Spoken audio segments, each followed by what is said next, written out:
Halo sahabat refleksi pagi, kita sudah menyelesaikan pembahasan Amsal. Pembahasan ini memang cukup panjang. Mungkin Anda bertanya, mengapa saya memilih membahas Amsal untuk refleksi pagi? Nah, untuk itu, sebelum kita membahas Amsal dulu itu, kita membahas Injil Yohanes. Injil Yohanes dibahas selama 436 hari untuk 436 edisi. Ya. Dan kita lihat kalau pada waktu kita membahas Yohanes itu ya, itu memang nuansa dari pembahasan itu memang nuansa yang vertikal. Di situ kita belajar bagaimana Yohanes menceritakan, menyaksikan tentang Yesus Kristus, Sang Firman yang menjadi manusia itu. Bagaimana dia kemudian merendahkan diri dan kemudian mati, disalibkan dan kemudian bangkit. Dari pembahasan Injil Yohanes itu kita makin mengenal siapa sebenarnya Yesus Kristus itu. Ya. Nah, jadi nuansa vertikal pada Injil Yohanes itu sangat terasa. Oleh sebab itulah maka saya kemudian berpikir bahas apa ya di perjanjian lama, karena biasanya saya kalau membahas itu setelah perjanjian lama saya akan membahas perjanjian baru, salah satu kitab di perjanjian baru, kemudian setelah itu dari perjanjian baru kembali ke perjanjian lama. Nah, saudara-saudara sekalian, oleh sebab itulah saya berpikir saya mau cari kitab yang bernuansakan lebih ke horizontal. Ya, nah disitulah saya berpikir kitab Amsal ini tepat sekali. Ya, kitab Amsal tepat sekali. Kenapa? Karena kitab Amsal itu kaya akan relasi antar manusia. Bagaimana manusia berhikmat dalam takut akan Tuhan menjalani kehidupannya. Nah, ini suatu hal yang sangat hebat, karena dengan demikian kitab Injil Yohanes dan kemudian dilanjutkan dengan pembahasan Amsal ini menjadi sesuatu yang seimbang antara vertikal dan kemudian horizontal. Nah, hanya saja memang pada waktu saya melihat kitab Amsal itu memang cukup panjang, 31 pasal. Nah, pada waktu itu kemudian saya memutuskan, sudahlah, mari kita jalankan saja one day at a time, ya, satu hari demi satu hari demi satu hari. Akhirnya memang 689 edisi selama 689 pagi. Jadi pembahasan kitab Amsal ini memang mendorong kita untuk menjadi garam dan terang dalam kehidupan bersama secara sehari-hari, secara nyata. Itulah sebabnya mengapa Amsal itu menjadi sangat penting. Hal berikutnya yang saya ingin bagikan adalah apa sebenarnya fakta menarik dari refleksi pagi Amsal ini. Saya memulai memposting refleksi pagi dari Amsal itu di Jumat 5 Mei 2020, yaitu edisi 1106. Dan kemudian berakhir pada edisi 1794 di hari Minggu 3 April 2022. Wah, ini bagi saya itu sangat menyenangkan ya. Karena apa? Karena ini sebuah perjalanan panjang. Kita bersama-sama berjalan bersama-sama belajar Amsal dari pagi ke pagi, dan ini adalah pembahasan yang terpanjang yang saya pernah buat.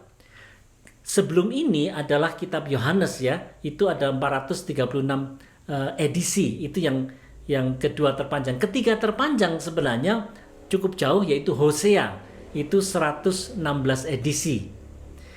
Nah, kalau kita melihat fakta menarik lain dari kitab Amsal ini adalah bahwa kitab Amsal ini merupakan kumpulan kata-kata hikmat atau ujaran atau peribahasa yang seringkali pembahasannya tidak ada konteksnya.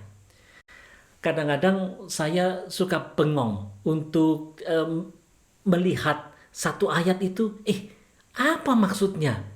Ya. Atau kalau Anda membaca Amsal, kadang-kadang Anda juga bertanya-tanya, ini maksudnya apa? Nah, oleh sebab itulah saya sangat tertolong dengan sebuah website namanya biblehub.com yang menolong saya untuk membandingkan ayat-ayat itu dengan terjemahan lain khususnya di dalam bahasa Inggris, dan kemudian di situ juga saya dibantu untuk melihat beberapa tafsiran untuk memperkaya pembahasan. Itu adalah hal yang fakta menarik yang saya ingin bagikan. Nah, berikutnya, apa kesan atau impresi saya selama menulis refleksi pagi dari Amsal ini? Di sini dari pembahasan Amsal yang cukup lama ini, hampir 2 tahun ini, maka saya sungguh belajar bahwa orang percaya harus hidup di dalam takut akan Tuhan. Di dalam kehidupan yang takut akan Tuhan itulah kita akan memiliki hikmat Tuhan. Seperti halnya Amsal 1 ayat 7 itu mengatakan takut akan Tuhan adalah permulaan dari pengetahuan. Anda perhatikan kalau Anda pergi ke melihat judul-judul dari apa yang sudah ditayangkan, ya, maka Anda melihat judul-judulnya itu menolong kita untuk memberi petunjuk dalam kehidupan kita sehari-hari, ya. Misalkan saja refleksi pagi dari Amsal 1 ayat 1 dan 2, yaitu edisi pertama dari kitab Amsal, itu judulnya adalah Belajar Menjadi Bijaksana, ya, yaitu di Jumat 5 Mei 2020. Kemudian edisi terakhir dari kitab Amsal, yaitu dari Amsal 31 ayat 31, edisi 1794, itu judulnya Iman dalam Perbuatan. Itu sebenarnya judul yang pertama dan judul yang terakhir itu memang menggambarkan kitab Amsal ini, bagaimana kita harus makin belajar menjadi bijak karena hikmat dari Tuhan itu, ya, sehingga nantinya iman kita itu kemudian terwujud di dalam segala perbuatan kita. Nah, sekarang setelah Amsal sudah selesai, kitab apa yang akan dibahas selanjutnya? Setelah mempertimbangkan, maka saya memilih untuk membahas surat Filipi. Mengapa demikian? Surat Filipi ini tidak terlalu panjang karena hanya 4 pasal. Nah, setelah saya mempertimbangkan dan menghitung-hitung, kelihatannya dalam 70-75 edisi, jadi mungkin hanya dalam waktu 2,5 bulan barangkali sudah bisa terselesaikan. Oleh sebab itu, saya memilih kitab ini setelah kita membahas Amsal yang begitu panjang. Kitab Filipi ini sangat menarik dan seringkali disebut sebagai kitab sukacita. Ya, walaupun Rasul Paulus menulisnya dari dalam tahanan rumah di kota Roma, tetapi dia tidak putus asa, justru dia memberikan penguatan kepada jemaat Filipi bagaimana seharusnya jemaat Filipi hidup bersama meneladani Kristus dalam pengosongan diri seperti halnya di Filipi 2. Ya, dan ini baik untuk kehidupan kita bersama di dalam kita sebagai orang percaya menjadi garam dan terang untuk memberi kesaksian Kristus, menjadi terang Kristus. Ini sangat penting. Oleh sebab itu kitab Filipi ini akan mengantar kita untuk makin mengenal bagaimana seharusnya kita itu menyerupai Kristus dan meneladani Kristus. Sahabat refleksi pagi, saya berharap supaya perjalanan kita yang panjang dengan Amsal itu sungguh menjadi berkat bagi Anda. Dan juga nanti pada waktu kita membahas kitab Filipi, saya berharap supaya kitab Filipi juga sungguh menjadi berkat bagi Anda semua.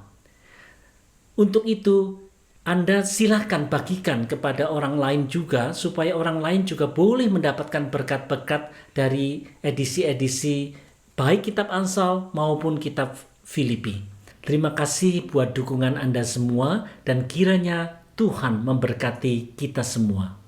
Amin.